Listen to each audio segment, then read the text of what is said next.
दोस्तों, जय श्री कृष्णा। कैसे हैं आप लोग? चलिए, आज मैं आप लोगों को एक बहुत ही अच्छी चीज़ बताऊंगी।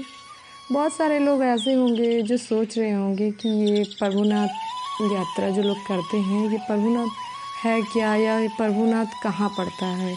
और बहुत सारे लोग तो ये भी नहीं जानते होंगे कि प्रभुनाथ बाबा कौन हैं, या ये क्या होते हैं, ये कोई भगवान है या कोई मनुष्य है, या प्रभुनाथ यात्रा कहाँ से आरंभ की जाती है, ये किस देश में है, और प्रभुनाथ जाने के लिए किस साधन का उपयोग करते हैं। हम बाई बस जाएंगे या बाई ट्रेन जाएंगे, या बाइक से जाया जाता है या पैदल जाया जाता है। इन सब बातों पे आज हम चर्चा करेंगे, क्योंकि ये सब बहुत ही चर्चा का विषय रहा है और सभी लोग वहाँ जाते हैं। बहुत सारे लोग जो नहीं जानते हैं तो बहुत सारे वीडियो देखते हैं और सारी चीज़ों में वो देख के उनकी भी इच्छा होती है कि जाए, परंतु लोग बहुत परेशान हो जाते हैं कि अगर हम प्रभुनाथ जाएं तो जाएं कैसे, हमें तो कुछ पता नहीं है। तो बहुत सारे लोग यही काम करते हैं। जो लोग इंटरनेट यूज़ करना जानते हैं वो अपने मोबाइल पे, एंड्रॉयड मोबाइल पे देख लेते हैं कि हाँ कैसे कैसे क्या होता है, कहाँ जाया जाता है, कैसे क्या मिलता है। आज हम यही बताने वाले हैं। तो चलिए स्टेप बाय स्टेप हम बताते हैं कि प्रभुनाथ यात्रा कैसे की जाती है। चलिए दोस्तों, फिर हम स्टार्ट करते हैं। प्रभुनाथ बाबा का जो स्थान है वो नेपाल में पड़ता है। नेपाल हमारे इंडिया का पड़ोसी देश है, ये एकदम पास में ही है।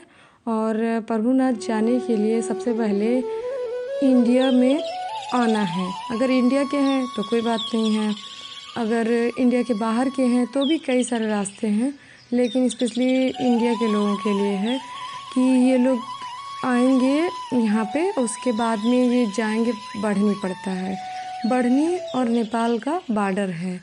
बढ़नी इधर है और नेपाल उधर पड़ता है उस साइड में। जैसे ही हम बढ़नी क्रॉस करते हैं और बॉर्डर क्रॉस करके नेपाल में जाते हैं तो हमें वहाँ पे कृष्णा नगर लिखा हुआ दिखाई देगा, और हमें कृष्णा नगर से ही प्रभुनाथ यात्रा करने के लिए बस मिलती है। अगर हम बाई बस जाते हैं तो बहुत सारे लोग ऐसे होते हैं जो पैदल भी जाते हैं, पूरा पैदल ही चले जाते हैं। लेकिन बहुत सारे लोग क्या करते हैं कि कृष्णा नगर से बस पकड़ते हैं और वो लोग जाते हैं घोड़ाही, वहाँ तक बस से जाते हैं। उसके बाद जो बहुत ज़्यादा पहाड़ी एरिया है उसका यात्रा वो लोग पैदल ही करते हैं। वहाँ पर पैदल जाते हैं और पैदल चलने के लिए एक एक लाठी खरीदना पड़ता है। उस लाठी को लोग खरीदते हैं और उसी के सहारा से वहाँ पे जाते हैं। फिर उन लोगों को करीब 2-3 दिन लग जाता है प्रभुनाथ पहुँचते, क्योंकि वो लोग पैदल जाते हैं और पथरीला रास्ता होने की वजह से, पहाड़ी एरिया होने की वजह से धीरे धीरे यात्रा करते रहते हैं और रात वहीं रास्ते में ही गुजार देते हैं। कभी कभी क्या होता है कि कहीं रुकने के लिए जगह मिल जाता है, छोटे मोटे घर मिल जाते हैं, होटल दिख जाता है। और कभी कभी ऐसा भी नहीं होता है, रात हो जाता है तो वहीं पे लोग रुक के खाना पीना बना के फिर आगे निकल जाते हैं। कई सारे लोग क्या करते हैं कि सब कुछ जितनी भी दूरी है वो बस से ही तय कर लेते हैं। जैसे रिसेंटली अभी मैं ही गई थी तो वहाँ पे मैं बाई बस गई। बाई बस में क्या होता है कि ये जो कृष्णा नगर से बस पकड़ेंगे तो वो लोग बताते हैं कि आप लोगों को किधर से जाना है। जैसे कि वहाँ पे प्रभुनाथ जाने के लिए बाई बस का भी 2 रास्ता है। एक रास्ता लेकर जाता है घोड़ाही से होते हुए, और एक रास्ते में भिंगरी पड़ता है, वहाँ से लेके जाता है। ये जो भिंगरी वाला रास्ता है इस पे अगर आप जाएंगे तो बस से जाना होता है। फिर बस से जाएंगे, उसके बाद में ये भिंगरी उतारता है तो वहाँ पर से छोटी गाड़ी मिलती है, क्योंकि बड़ी गाड़ियाँ पहाड़ों पे जाना बहुत ही ज़्यादा मुश्किल होता है। और बहुत ही ऊंचे स्थान पे बाबा का मंदिर बना हुआ है। तो इसलिए मेरा कहना तो यही है कि जो भी जाना चाहते हैं उनको बाई बस जाना चाहिए। और बाई बस से जाते हैं तो समय भी ज़्यादा नहीं लगता है। हम लोग को तो बस लगा था कि हम लोग घर से 8 बजे निकले थे और फिर दूसरे दिन शाम में 6 बजे तक घर वापस आ गए थे। तो अगर आप लोग नज़दीक के हैं, या जैसे बलरामपुर, गोंडा, बहराइच, इन सब जगहों के हैं, तो आप लोगों को ज़्यादा से ज़्यादा 2 दिन लग सकता है, इससे ज़्यादा नहीं लगेगा। हाँ, अगर आप दूर के हैं जैसे आजमगढ़ ज़िला के, जैसे गाज़ियाबाद, जैसे और कहीं के, तो आप लोगों को समय लग सकता है। पैदल वालों को भी समय लगता है। पैदल वाले क्या होता है कि ये लोग कृष्णानगर से बस पकड़ते हैं, जाते हैं घोड़ाही, उसके बाद में घोड़ाही से ये लोग पैदल ही जाते हैं। बाई बस भी घोड़ाही से जाती है, लेकिन वो वाला रास्ता बहुत ही दुर्लभ, बहुत ही दुर्गम रास्ता है और बहुत ज़्यादा दिक्कत होती है। बस भगवान की कृपा से ही लोग वहाँ पहुँच पाते हैं। बहुत ही अच्छा जगह है, देखने में इतना सुंदर है, इतना स्वच्छ है कि अगर आप लोग जाएंगे तो देखेंगे, फिर बार बार जाने का मन करेगा कि हाँ हम भी आएँ। अब हम बात कर रहे थे कि अगर बाई बस जा रहे हैं, बाई बस जाते हैं, जब हम बाई बस जा रहे होते हैं तो हमें ये ध्यान रखना चाहिए कि हमें क्या क्या चीज़ें साथ में लेके जाना है। सबसे पहले तो हमें पानी का बोतल ले लेना है, पानी रख लेना 2-4 बॉटल लेके। उसके बाद में हमें दवा ले लेना है, यहीं अपने इंडिया में ही। अगर आप भूल गए हैं तो आप नेपाल में ले सकते हैं बस स्टैंड पे। उसके बाद में खाने पीने की चीज़ें ले लीजिए, क्योंकि रास्ते में बस बहुत नहीं रुकती है, और रुकती भी है तो बहुत कम ही दुकानें दिखती हैं, नहीं तो बहुत बहुत दूर तक कुछ दिखता ही नहीं है। पहाड़ पर्वत, यही पहाड़ और खाई दिखाई देगी, इसके अलावा आपको कुछ भी नहीं दिखाई देगा। देखने का नज़ारा तो बहुत ही सुंदर है, लेकिन खाने पीने के लिए रास्ते में कुछ नहीं मिल सकता है। इसलिए जाते समय पानी का बॉटल, बिस्किट, नमकीन, चिप्स, ये सब सारी चीज़ें आप लेके जाइए। और उसके बाद में मेडिसिन भी रखे रहिए। अगर हाँ किसी को उल्टी होती है यानी वॉमिटिंग, तो आप लोग क्या कीजिए कि दवा लेके जाइए या नींबू रख लीजिए, क्योंकि वो पहाड़ पे बस जाते समय इतना ज़्यादा गोल गोल चक्कर काटते हुए या सरपीला रास्ता है ऐसे घूमते हुए लेके जाती है कि बहुत दिक्कत हुई। भाई मुझे तो बहुत ज़्यादा ही दिक्कत हुआ, क्योंकि मुझे पलटी होती है जब मैं बस की यात्रा करती हूँ, खासकर पहाड़ों पे। तो मुझे तो बहुत ज़्यादा हुआ, इसलिए मैं आप लोगों को बताना चाह रही हूँ कि ये सारी चीज़ें आप लोग लेके जाइए। अब जब आप लोग भिंगरी पहुंच जाएंगे, फिर वहाँ पे आप चाय नाश्ता कीजिए। फिर आपको छोटी गाड़ी मिलेगी, वहाँ से लगभग 13 या 15 किलोमीटर है, तो वो छोटी गाड़ी आपको ले जाकर बाबा के स्थान पे उतारेगी। उसके बाद जब आप लोग वहाँ स्थान पे उतरेंगे, फिर वहाँ थोड़ा आराम करिए। उसके बाद आप सीढ़ी चढ़ना शुरू कीजिए। सीढ़ी की चढ़ाई बहुत ज़्यादा सीढ़ियाँ हैं, बहुत ही ज़्यादा, लेकिन भगवान की कृपा से कुछ भी परेशानी नहीं होगी। आप चढ़ते चले जाइए, चढ़ते चले जाइए, चढ़ते चले जाइए, पता ही नहीं चलेगा कि हम कहाँ आ गए, जबकि एकदम वो शिखर पे है बाबा जी का मंदिर। और चढ़ते हुए आप वहाँ पहुँच जाइए। और हाँ, एक जानकारी की बात और, कि जब आप लोग घर से निकल रहे हों तो ये गर्म कपड़ा ज़रूर रखिए, चाहे वो गर्म शॉल हो या स्वेटर हो, रख लीजिए। क्योंकि जो प्रभुनाथ बाबा हैं, वहाँ पे पहुँचने के बाद शाम में ठंडी ठंडी, खूब ठंडी हवाएं चलती हैं, और उसके बाद में हमेशा वहाँ ठंडी का ही मौसम होता है। रात में आपको ठंडा लगेगा, दिन में भी लगता है, और इसलिए ज़रूरी है कि वहाँ पे एक शॉल या स्वेटर लेके जाएं। फिर आपको खाने पीने की चिंता नहीं करनी है, क्योंकि वहाँ पे जैसे ही आप लोग जाएंगे तो वहाँ पे रुकने के लिए 3 तरह के लोग रुकते हैं। पहला है कि आप वहाँ पे पर्ची कटता है रुकने के लिए, जैसे आप लोग को घर मिलता है, बेड अलॉट करते हैं, तो जाइए, और 63 रुपये पर बेड के हिसाब से मिलता है। तो उसमें आप जाएंगे, पर्ची ले लीजिए जितने लोग हों उस हिसाब से, और पैसा पे करके उसे ले आइए। फिर आपको कमरा मिलेगा, उस कमरे में आप मोबाइल चार्ज कर सकते हैं, और वहाँ पे रुकिए और रहिए रात भर। वहाँ पे आपको 2 कंबल मिलेंगे, 2 तकिया मिलेंगे, बढ़िया चादर बिस्तर सब कुछ मिलेगा। रूम में लाइट होगी, हर एक चीज़ की व्यवस्था की कोई दिक्कत नहीं होगी। फिर आप लोग सोचेंगे कि अब हम खाना कहाँ खाएं, तो खाने की भी व्यवस्था वहाँ है।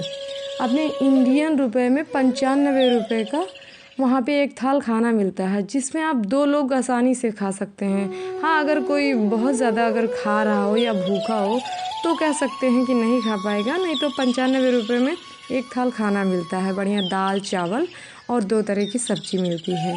आप लोग आराम से वहाँ पे खा के और सोइए। फिर सुबह उठ के या शाम में जब आप चाहें तो जाइए, वहाँ स्वर्गद्वारी पड़ता है, तो वहाँ पे जाएंगे आप। काफ़ी सीढ़ियाँ, हज़ारों सीढ़ियाँ होंगी, चढ़ के या 700 सीढ़ियाँ उतर के जाना पड़ेगा आपको। फिर वहाँ पे नहाना होता है, फिर वहाँ से नहा के जल लेके आइए। कुछ ऐसा माना गया है कि उस जल को जो स्वर्गद्वारी में है वो डायरेक्ट महिलाएं या लड़कियां उसे ना निकालें, वहाँ पे आदमी ही निकालते हैं। तो इसलिए अगर आप लड़की या महिला हैं तो बचिए, अगर आप जेंट्स हैं तो कोई बात नहीं है। सब लोग जाइए वहाँ पे और उस पानी को या उस स्वर्गद्वारी में नहा के आइए, फिर वहाँ से जल लाइए। वही जल ला के और भगवान प्रभुनाथ को अर्पित कीजिए। वहाँ पे भगवान शंकर जी का सबसे ज़्यादा लिंग आपको मिलेगा और बाबा प्रभुनाथ का जो है वहाँ पे एक जगह पे उनकी मूर्ति रखी हुई है। स्पेशली उन्हें जल वल नहीं चढ़ता है, उन्हें वहाँ पर प्रसाद या पैसे चढ़ते हैं और आपको वहाँ पे प्रसाद वगैरह सब कुछ मिलता है। और चढ़ाने की चीज़ें भी आपको यहीं बाहर से ही ख़रीद के ले जानी चाहिए, जैसे बढ़ने से ही, जैसे लौंग, कपूर, अगरबत्ती और उसके बाद में लाल तूल होता है, गुड़ होता है, ये सब सारी चीज़ें ले जानी चाहिए। बहुत लोग श्रद्धा से चावल ले जाते हैं, आटा ले जाते हैं, ये सब चीज़ें रख के लेके जानी चाहिए। यही सब वहाँ चढ़ता है। अब वहाँ जब आप लोग जाएंगे, भगवान का आराम से दर्शन करेंगे, सब कुछ पूरा मंदिर देखेंगे। फिर वहाँ का एक सिस्टम है कि सब लोग जाते हैं तो आप लोग ये गांव वाले जानते होंगे, उसे कंडा बोलते हैं, ओपेल यानी कंडा। तो उसको ऐसे पथवाते हैं, 5 कहते हैं कि 5 यहाँ पे रख दीजिए, क्योंकि वहाँ का शुभ होता है। बहुत सारे लोग उसको करके आते हैं, वो करना भी चाहिए, उसमें शर्म की कोई बात नहीं है। वहाँ पे गोबर मिल जाता है आसानी से। उसके बाद हाथ धुल लीजिए और फिर सब आके अपना नाश्ता पानी करके फिर वहाँ जो एक दिन रुकना चाहे वो रुक सकते हैं, नहीं तो वैसे ही ज़्यादा दिन कोई नहीं रुकता, ना ही वहाँ रुकने देते हैं। फिर अगर आप लोगों को घूमना है तो आराम से घूमिए, थोड़ी देर पहाड़ों पे चले जाइए, इधर उधर देखिए।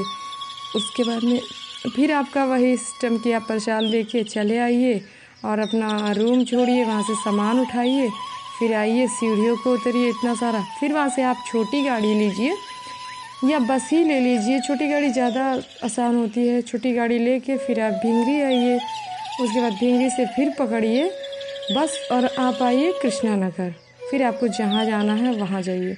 और हाँ, इन बातों में हम एक बात भूल गए आप लोगों को बताना कि बहुत ज़्यादा पैसे नहीं लगते, वो आपके ऊपर है कि कितना खर्च कर सकते हैं। लेकिन जो आपका किराया है वो कृष्णा नगर से और भिंगरी तक 350 रुपये किराया लगते हैं। उसके बाद जब आप उधर जाते हैं तो आपका 120 रुपया भिंगरी से लेता है प्रभुनाथ के मंदिर तक, यानी कि 470 रुपये में आप वहाँ पहुँच जाएंगे। और 63 रुपये में आपको बेड मिल जाएगी, 95 रुपये में आपको खाना मिल जाएगा। फिर आप ये जोड़ लीजिए कि 470 उधर से आने में भी लगता है टोटल।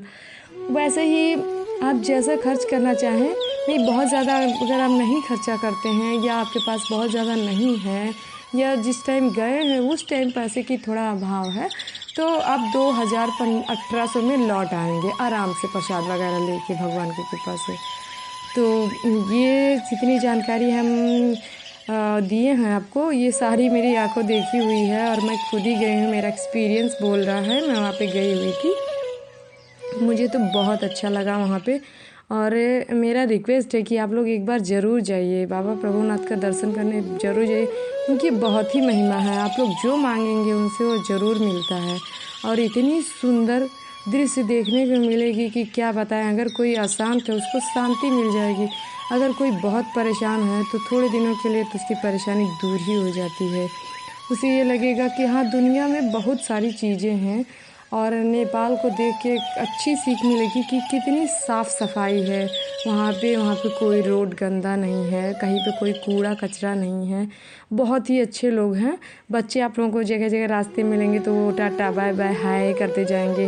उन लोगों की लैंग्वेज जल्दी समझ में नहीं आती, पर हाँ एक बात की, वो लोग जैसे ही बोले अपनी नेपाली भाषा, आप यही इंडियन बोलिए तो वो समझ जाएंगे। और आप लोगों को परेशान होने की ज़रूरत नहीं है कि हमें नेपाली पैसा कहाँ मिले।